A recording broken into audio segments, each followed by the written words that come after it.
NerdWallet surveyed Americans who travel and found that 1 in 5 summer travelers say that they'll use a credit card to pay for expenses, but they won't pay off the balance within that first billing statement. Instead, that means they'll carry over a balance, which just means racking up costly interest charges.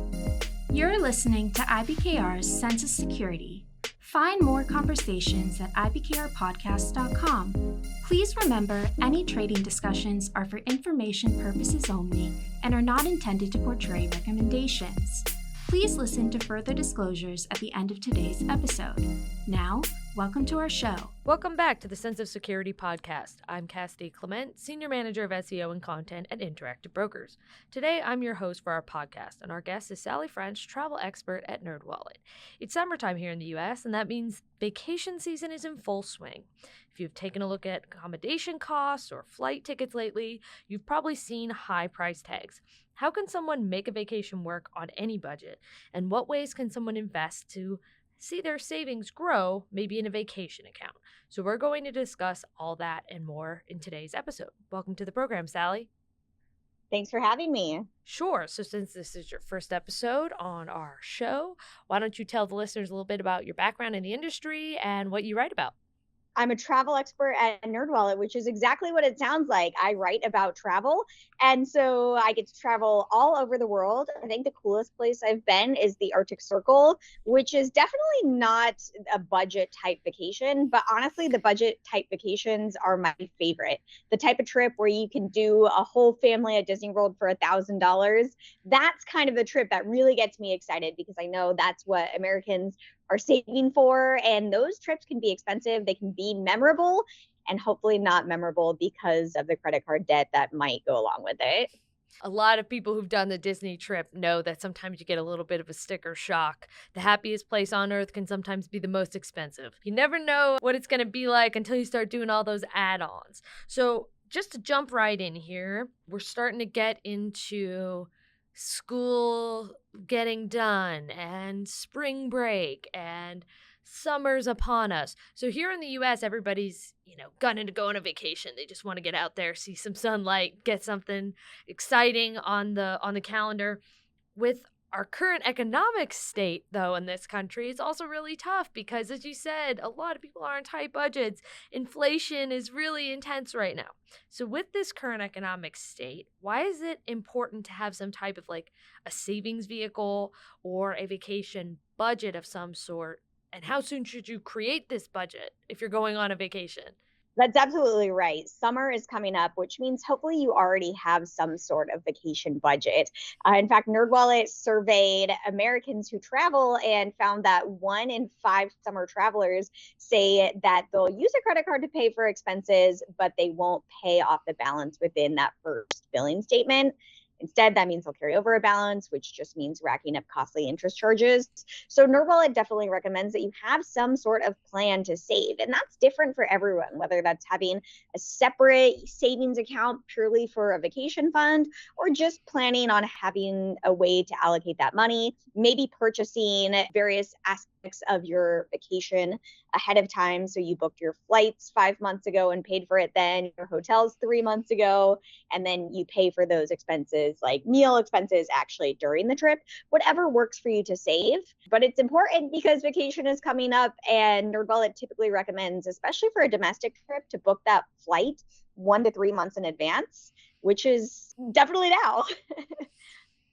I saw recently for a trip I'm taking, I saw a ticket cost to and from Miami from the New York area, and I almost hit the floor. I couldn't believe it. It cost almost as much as the accommodations for the vacation we were taking, because it is such a busy travel time this year, and I think a lot of people are starting to get a little bit out of the COVID thought of, I really just want to stay local. Now it feels like almost everybody is just trying to get out and get a vacation on the books. So normally you would think, I'm going to estimate some travel costs. I'm going to see what spending habits I have and try to save here and there. And then some people might look at travel insurance depending on what type of vacation they're going into, or if their lifestyle can be a little hectic where they're like, oh, might not be able to go, but let's book it anyway. So before you take this vacation, what are some tips that you could give to listeners when thinking about creating their own vacation plan or their own vacation budget? Yeah, well, the first thing you said, Cassidy, was that expensive flight to Miami, and flights are really interesting right now. So we do sort of have this COVID brain where in 2020 and 2021, flights were really cheap, and Americans got really used to cheap flights. And we have this short-term memory of 2021 airfares, and now they're a lot higher. But what's really actually interesting is that airfares are not that much higher than what they were pre-pandemic. So you look at inflation and how much everything is more expensive versus pre-pandemic, but airfares are actually only up 2.6% from this same time in 2019. Compare that with restaurant prices are up 29%. So we're paying 29% more for meals, but flights were only paying 2.6% more on average. So it is kind of important to remember that, luckily airfares aren't that much more expensive. Where we see airfares get really expensive is when it comes to booking last minute flights. So unlike hotels that we tend to see fair deals because hotels just want to fill whatever remaining room that they have, we really do not see last minute airfare deals, which means that the other thing that happened during COVID is people got really used to booking last minute because often you didn't know if there was going to be a lockdown next week. So people booked airfares last minute with, a week to go. And now people are still doing that. And that's a big reason why airfares seem to be a lot more expensive than they are. So another thing that I noticed in some of my research was people talking about utilizing maybe a travel agent to help look for deals or looking in lower, we'll say like not in season type vacations sometimes. Could you speak a little bit to that? Because I recall using a travel agent when I was younger on my family vacation. It's not as popular now as it used to be. I remember like seeing commercials for it. What does that look like in the scheme of today's vacation economy? I haven't heard that phrase in a long time. Yeah, travel agents are interesting. They're definitely less common. They can make sense for some travelers and not for others. So you have to understand how that travel agent is getting paid to start out with. So some people, especially if it's a luxury travel advisor, you're actually paying them to plan your trip because you might have a lot of demands, a lot of, complicated itineraries to wrangle together. Maybe you want them to do something special for you, that you want them to plan something that you can't just book on your own. And then there's the type of travel agent who makes a commission. And in this case, you typically don't pay them any more. You simply book a hotel and that hotel company pays a percent to the travel agent. Of course, with this, you want to understand, is that travel agent recommending you the place that's best for you or the place where you can get that commission? That said, travel agents can certainly be really helpful, especially if you have complicated travels with lots of questions. You're not sure if you need a visa. Even you might need help making a restaurant reservation. Travel agents are there to help you do this. So for some people, they can be helpful. At the same time, they can also just create this middleman. Now it's so easy to book travel online. It's so easy to compare flights for yourself that you might not need that travel agent to do that work. In some ways, they just become that extra middleman. So whether or not a travel agent is good really just kind of boils down to how much work you want to do in planning, how much work you want to do in looking for those deals for yourself. And if the answer is, I don't want to do a lot of work, then a travel agent could be it. But if you're someone who's excited about doing research and you really want to know the best options, then it might make sense to actually not use a travel agent. Makes sense. I mean, we're going to talk about soon the ways that you could save money or hopefully grow money to be able to afford, whether it's through a travel agent or through your own research.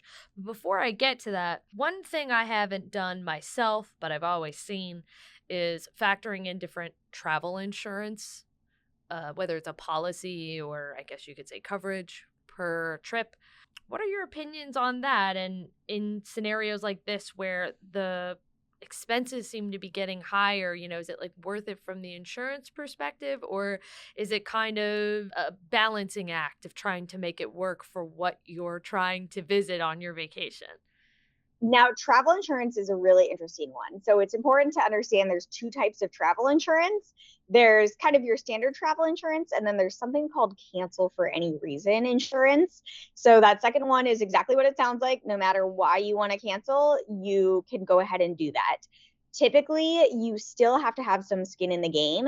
So if you're insuring a huge $10,000 once in a lifetime trip and you decide at the last minute you don't want to go, typically these policies will only refund you 70 to 80%. So you'll have to pay for the cancel for any reason insurance. And then you'll typically, in that $10,000 trip example, still be on the hook to owe $2,000 for a trip that you end up not taking. So understand that there's some skin in the game.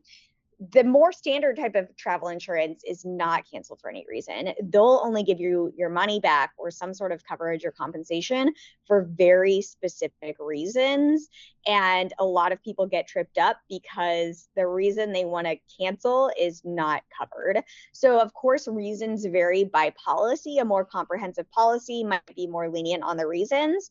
But even understand things like pre-existing health conditions may mean you're not covered. Simply not wanting to travel because there is maybe a new pandemic coming up and you just say, I don't want to travel. Typically, that's not a covered reason. You typically need a doctor's note to not travel.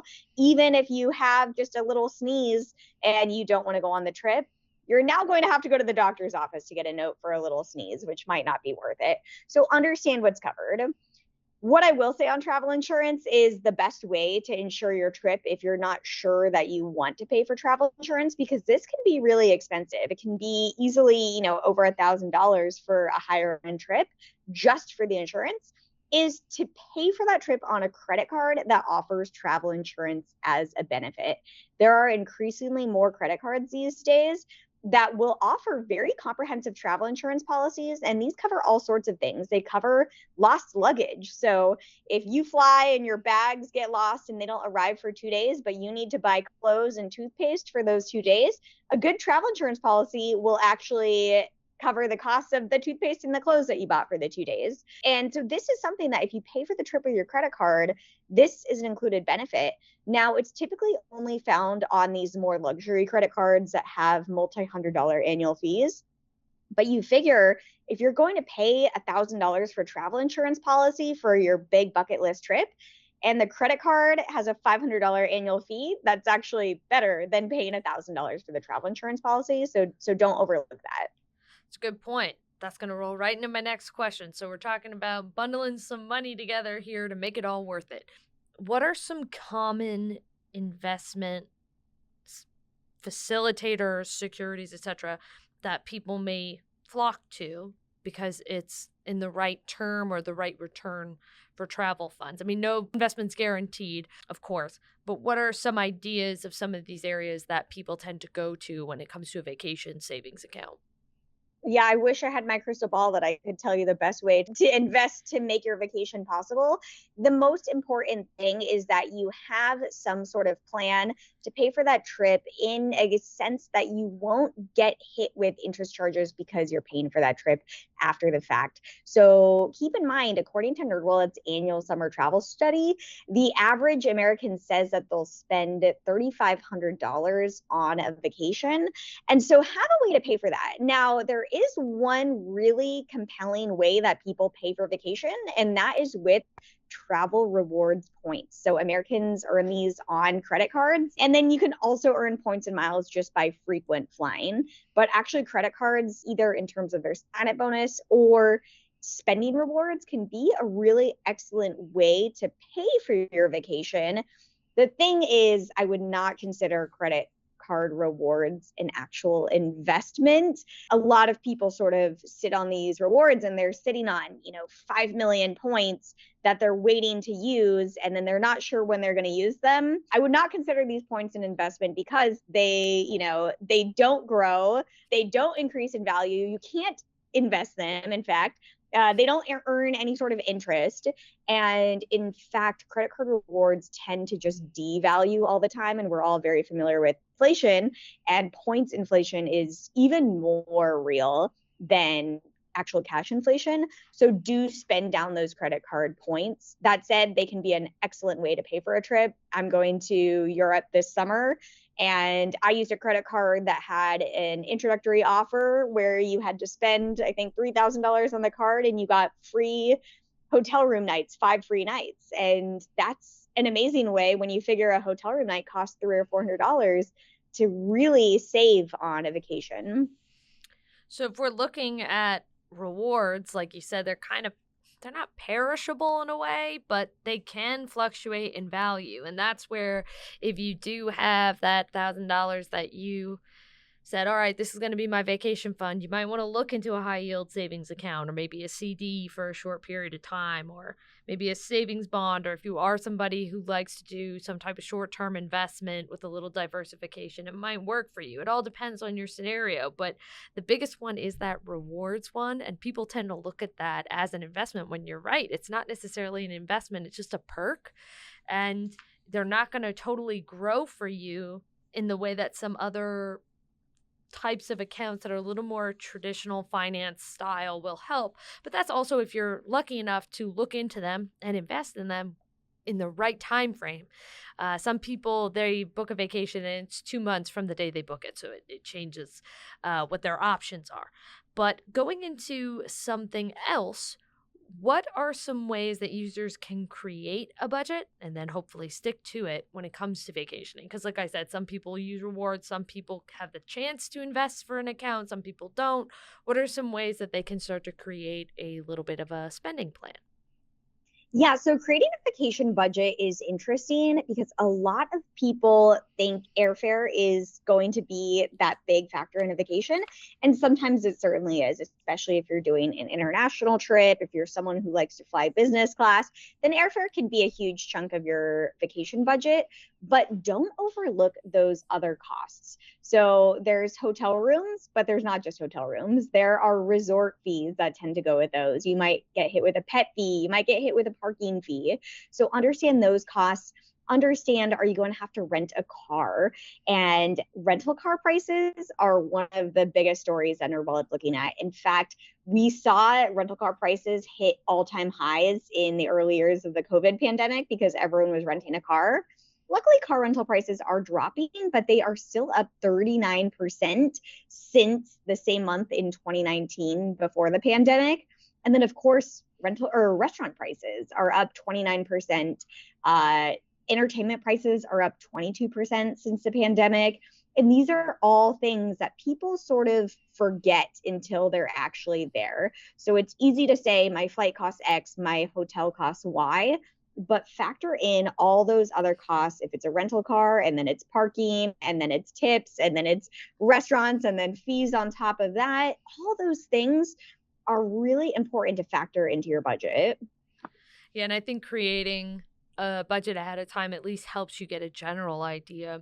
One thing that I think most families out there are super familiar with is the column for unexpected costs. So when you get to your beach destination and somebody forgot their sandals, or like how it was when I was a kid and who got sunburnt and who forgot their allergy medication, and oh, they didn't have ketchup at that restaurant and I got leftovers and I want to take it back to the condo.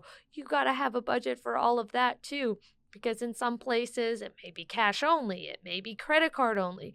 You don't know. And if you're not prepared for that, unfortunately, stuff happens. Life happens. You're going to have to spend a little extra once you get to your destination, even if it's not on a souvenir and it's on something else you didn't anticipate.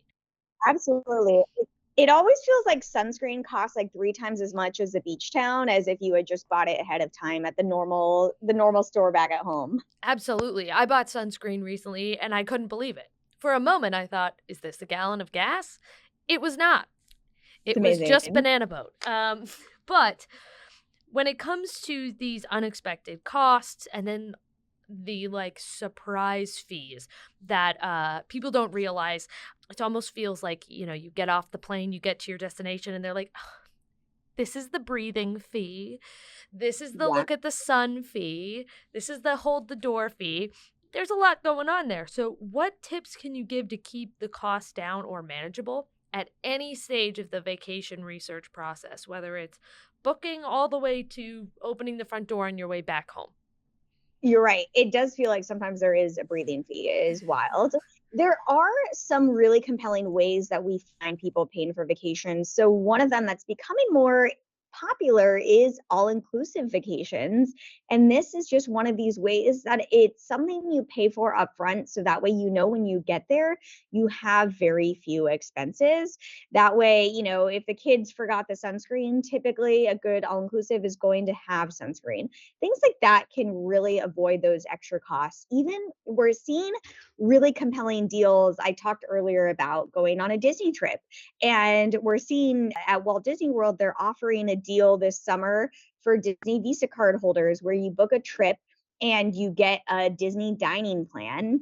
What's compelling is the trip isn't necessarily any cheaper, but we find a lot of visitors love the dining plan purely because it's paid for upfront. They don't want to have to worry about how much a Coke costs when you get to Disney because you just know you've already paid for it. It's already included. So that way you don't get hit with all these little sticker shock costs. So sometimes the more you can do to pay for that trip upfront just makes it so you can go on your vacation and really just enjoy the vacation and not worry that the Coke costs $8 or whatever it costs now. It's already paid for and you can just relax.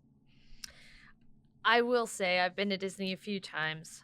Loved the meal plan because nobody wants to pay ballpark prices for the soda. As you said, you get a lot of families there, and when somebody wants a Gatorade because it's 90 degrees in Florida and you didn't do the meal plan, if you could swing it, I'd say do it. It's very helpful. But, there's a few different ways that you mentioned that you can kind of stay in your target budget area. There's also a lot of places people don't think about using maybe some public transportation over the Uber every time, or to maybe go directly to a hotel when you're booking, like calling them directly instead of using the online website. Another thing that's really helpful is when you have this, such as a beach house versus a condo at the beach, or maybe a ski house versus a hotel by the resort. If you have a kitchen, you could save yourself a lot of money by going to the grocery store locally and maybe having a few nights in where you cook the meals, especially if you're going somewhere that maybe has some attractions that are very expensive that you want to take the whole family or your friends with.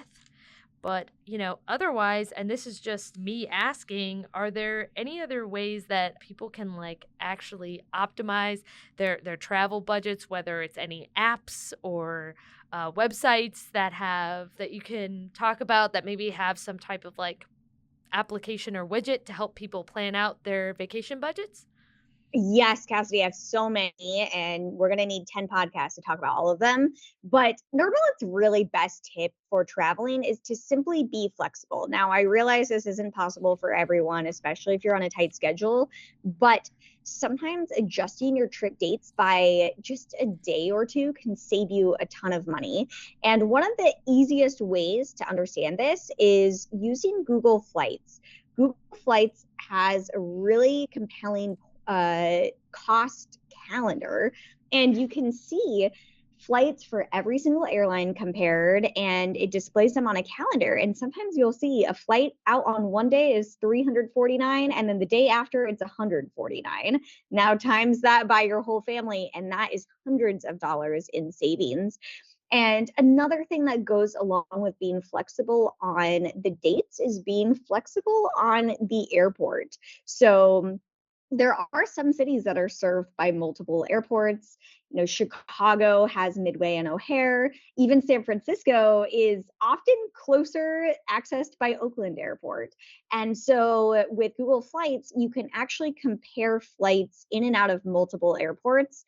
So that way you can simply say, hey, it's a 20-minute longer drive, but we have a way better flight.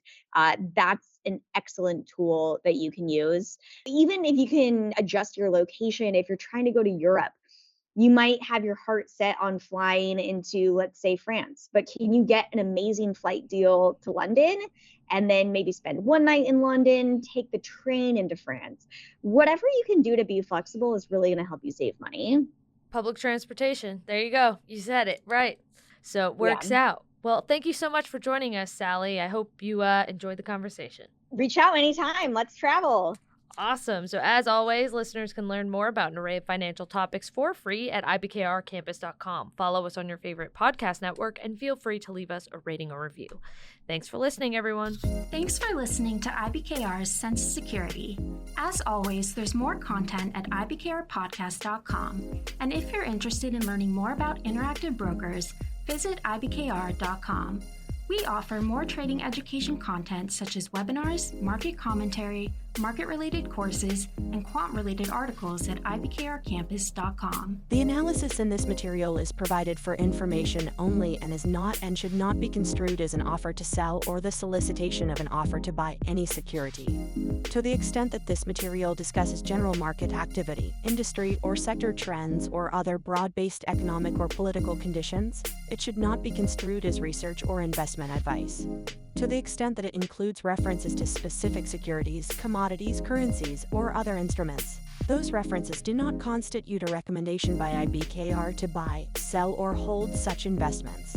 This material does not and is not intended to take into account the particular financial conditions, investment objectives, or requirements of individual customers. Before acting on this material, you should consider whether it is suitable for your particular circumstances and, as necessary, seek professional advice.